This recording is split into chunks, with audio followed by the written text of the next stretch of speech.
also make pronouncements on reliefs we are seeking for. There is a big controversy alleged against Hope Uzodinma, and I want you guys to watch this particular interview of Arise News with Ikenga Ugoshinyere, how he said that Hope Uzodinma have been the one fueling the crisis in Imo State. I wouldn't want to emphasize, I want you guys to watch this particular video with me. Yes. Are you saying categorically that the governor of Imo State is the ones that brought in the vigilante that is disrupting the peace and causing the sit at home in the states? Are you saying that on camera because you will be made account for that statement? Are you saying that and confirming that the governor of Imo State is one of those causing the problems in the southeast? I am saying that he's fueling the crisis in Imo State. Yes, I'm saying it boldly, and I have evidence to back that. Go to Haji Eboma today. Go to Osu today. You saw the report by the International Center for Journalists and that of Umer Bashi that was released a few days ago. That almost over 12,000 people have lost their life because of activities of Ebubago people and so on and so forth. Ask everybody in Imo State, was it not the same group that attacked King Sluju and took him away? He couldn't participate in the election. Is that how to maintain security? Were they not the people who attacked me? That his head, Chinasa, was boasting they will attack me, and they did attack me. Is that how to maintain security? So they have not really worked towards maintaining their security. They have been on the attack for a very long time. So that's why I said I cannot vouch for him. I know Soludo is trying to adopt both the political approach and the security approach and other governors. So it's not just about talking on the TV and giving marching orders. It's about how committed, how genuine are you about having peace in Imo and other neighboring Southeast State. And that genuineness and that commitment, you cannot see it from him, I can tell you boldly. Because all that we have gone through, even during the election, they were the ones that were used to do 27/27 magic at the House of Assembly election, where they were carrying ballot boxes and shooting at people. This evidence is everywhere. You can ask anybody in Imo is here, and I'm telling you, all of us will have it. So then he's not committed. Some are committed, but Tim is not committed about it. And that is why I will even tell you here, because you have asked this question, that I may not even be attending the meeting that is being called today. The reason why I will not even attend it is that you cannot call that meeting and call it in the government house, Imo State Governor's Lodge, because he has not expressed commitment to resolving these issues. Okay. He's actually after those who does not agree with him. So if we want lasting solutions of these matters, then we have to be genuine about it. Well, on the other hand, the former governor of Zamfara State, Sani Yeriman, said that the president, Bola Ahmed Tinubu, needs to negotiate with the repented bandits. I repeat, the repented bandit. Now, this man is soliciting for the repented bandit that the president needs to negotiate with them. Negotiating is that, hey, you guys, there is a way that the president will favor you, that you don't need to go back to your crime. It's just like you bossing the criminal, telling them, oh, don't rob me again, don't worry, I will be giving you money. Meanwhile, on the other hands, Nnamdi Kanu have been held hostage for more than a year now. They don't want to hear anything. The Northerners don't want to hear anything about him being released. But first of all, before we... On the other hand, Ikenga Ugoshinyere added that releasing Nnamdi Kanu will be a medium of a lasting peace in the Southeast. The Southeast have been going about their sit-at-home on every Monday, and there have been a lot of crises over the president holding their leader, that of Nnamdi Kanu hostage for the past 1 year. Ikenga Ugoshinyere said that he have confidence on Bola Ahmed Tinubu that he might definitely look into the issues of Nnamdi Kanu and release Nnamdi Kanu. That releasing Nnamdi Kanu will be a part or a starting point of a lasting peace in the Southeast region. What do you guys think? I want you guys to watch this particular video. We'll be right back. I agree to that. We advocated for that under President Mohamed Buhari, a follow-up to the Mbazulika Amechi visit, where he requested the president to grant him the last wish of releasing Mazen Nnamdi Kanu to him. So this visit is also important for other areas that needs to be sorted out before you go into the full discussion of letting him to go home. Because not just letting him to go home, there's other conversations that also is going to be discussed. So at the level of the House of Representatives, we have started meeting, and in the coming days, we're going to have full-blown meetings on this particular issue. The most important thing is that let's just stop at this point and leave who is right and who is wrong, and say, how do we move forward?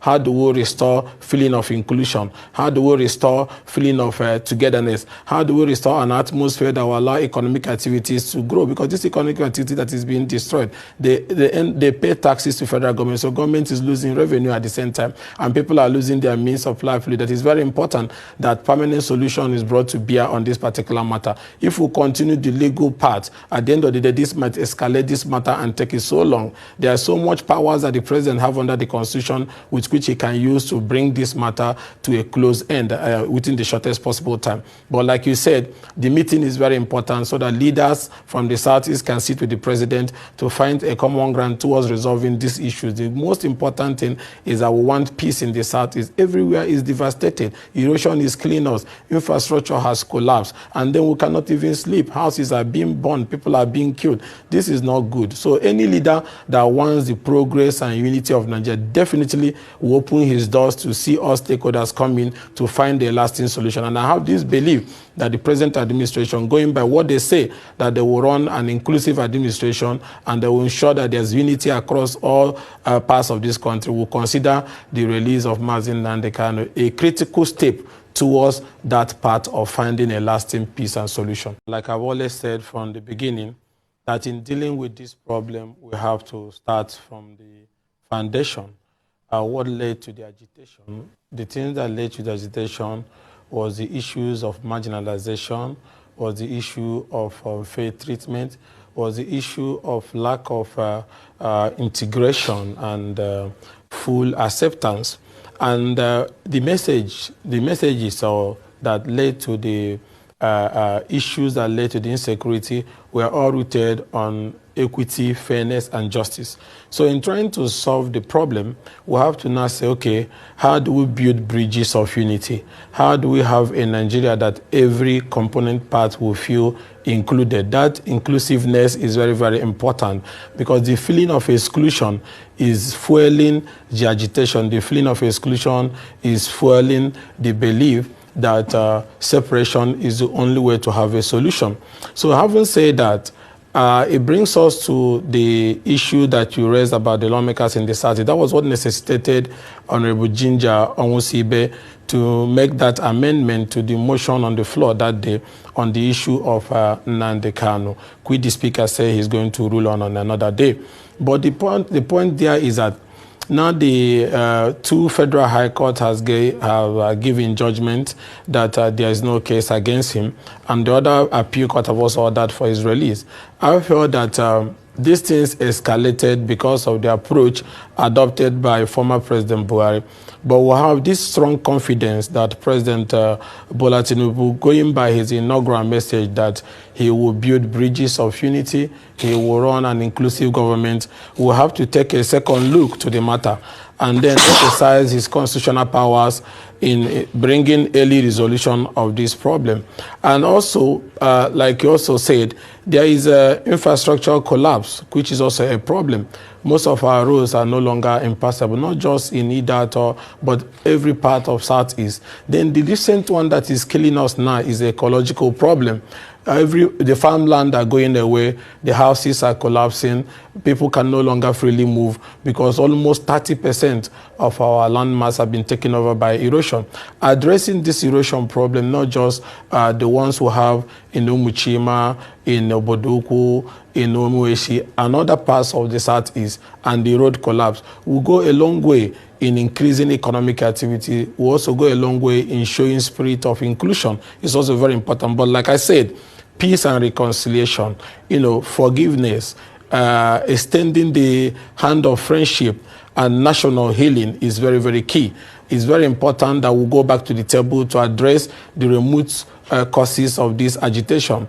And more importantly is that the issue of restructuring, having a truly federal system that will run efficiently in accordance with the principles of federation will bring everybody on board. Federal character principle reflected in appointive position and the elective position is also very important. These things, when you put them together, will help to give people feeling of inclusion and be able to reduce these agitations. Do you guys think that releasing Nnamdi Kanu will really serve as a lasting peace to the Southeast? Do you think this is the reason that the Southeast are really agitating, or they are just doing it for their own personal referendum. Remember that there have been a sit at home in the Southeast for over a decade now. I can't say decades, ever since they hold Nnamdi Kanu hostage. Is it hostage or arrest? I don't know. Ever since Buhari vowed not to release Nnamdi Kanu, now that Buhari is no longer the president, what is holding Nnamdi Kanu? Remember, he won the case in the court, that the court granted him bail. The DSS decided to hold him hostage. Now, we all thought, okay, maybe he remained in the prison because the president detests Southeast. At the same time, he never liked Nnamdi Kanu and the IPOB in question. He was quickly to criticize and call the IPOB a terrorist rather than calling Fulani herdsmen a terrorist. I don't know. I want to hear from you guys in the comment section. What do you think about these whole issues of Bola Ahmed Tinubu not looking into the issues? Maybe it's too early on the other hands, but what do you guys think? Last time the matter came up, it was actually 11th May 2023, came up for mention. And the lead counsel, Professor Michael Zekume, was in court. So, and the court said since it's coming up for mention, because penultimate time he came up, the court didn't sit. So the date was given off record. So the court says this matter is coming up for mention. That's his practice that it will be another day will be taken for hearing. Our lead counsel, Professor Michael Zekume, was in court, and the date was adjourned. Matter was adjourned for today, for hearing. So we are informed this morning in court that his lordship is not disposed to entertain matters going on for hearing, and or matters that he only take matters going on for ruling. That's in this case, he's ready to deliver ruling on matters he has taken and judgment. So consequently, the matter has been adjourned. And unfortunately, the lead counsel, Professor Michael Zekume, traveled all the way from Calabar to be here this morning for this matter, but unfortunately, the matter didn't go on. So we have no option than to wait till next adjourned date to follow it up. Of course, we know the sister case coming up next week for judgment on 20th of July 2023 for judgment. So we're coming to that. So give us the substance of this judgment. This matter actually was filed before the judgment was delivered in our appeal on October 13, 2022. The substance in effect is we're inviting the court to interpret the 11th section of the domestic and international laws, which the federal government grievously violated in an attempt in abduction of Nnamdi Kanu in Kenya and his consequent extraordinary rendition to Nigeria. So the court is invited to interpret those laws and also make pronouncements on reliefs we are seeking for. However, the substance of this case has been settled by the Court of Appeal judgment in principle. So because the questions we are inviting the court to answer in this case has been answered in the positive by the Court of Appeal. So what we are here actually just to inform the court that this question has been answered, and also to grant relief we are seeking for, and make far-reaching pronouncements and damages accruing therefrom. That's all. Thank you. Is it what? We are asking for damages of 50 billion naira on account of that. And also, the most important thing for the federal government to realize about the seriousness of their actions and the illegality of the actions has already been pronounced by the Court of Appeal. And so this court is merely inviting to make to be abided by the rules by the government of Court of Appeal. On the sister case, can you give us No, sister case is an application we filed to compel the SSS to allow Nnamdi Kanu access to his medical doctors in line with the order of the court, and also to avail us of the court records, the medical records, and also the lawyers and the doctors. So this is the substance of the sister case, which is coming up on 20th. And also, remember the court made a pronouncement. This court, Honorable Justice Binta Nyako, made a pronouncement about the manner in which Nnamdi Kanu will be visited. The court said 3 persons must visit him at a go. So, and this order has been roundly violated by the DSS. So, because they changed the entire system, 3 persons are no longer allowed to visit Nnamdi Kanu. So these are part of the issues the court have been invited to interpret and also resolve. Because this is a substitution order of court made by His Lordship Honorable Justice Nyako, and which DSS is violating with impunity. Thank you. Thank you, sir. God bless you. Thanks so much. that? If it is not released Nnamdi Kanu, then who else is holding Nnamdi Kanu hostage in one the court case? Who has the power and capacity to release him? If the judicial give a permission and said release him and nobody, the DSS still hold him hostage, then Bola Ahmed Tinubu in question is not saying anything. You want to start from where Buhari ended, that, okay, Nnamdi Kanu should remain in prison. He's not saying anything. There have been Udigbo visiting the Aso Rock to negotiate for his release, but there have not been a vital information coming out from the Aso Rock or any reasonable statement by his media head or public advisors or anything that Bola Ahmed Tinubu is saying about Nnamdi Kanu in prison. So we don't know what's going on right now. We want to hear from you guys in the comment section. What do you think? Do you think that they should release him? Do you think that he should remain in prison? So all our Southeast people who are watching this particular video, I want to hear from you guys. Where are Eastern Security Service? It's been long ahead from there. I've not been hearing. The only thing ever since they arrested Nnamdi Kanu, I've not been hearing anything. Eastern Security Network. All I'm hearing is or no government. Is it that they automatically from Eastern Security Network become no government, or what is going on? Me personally, I don't know.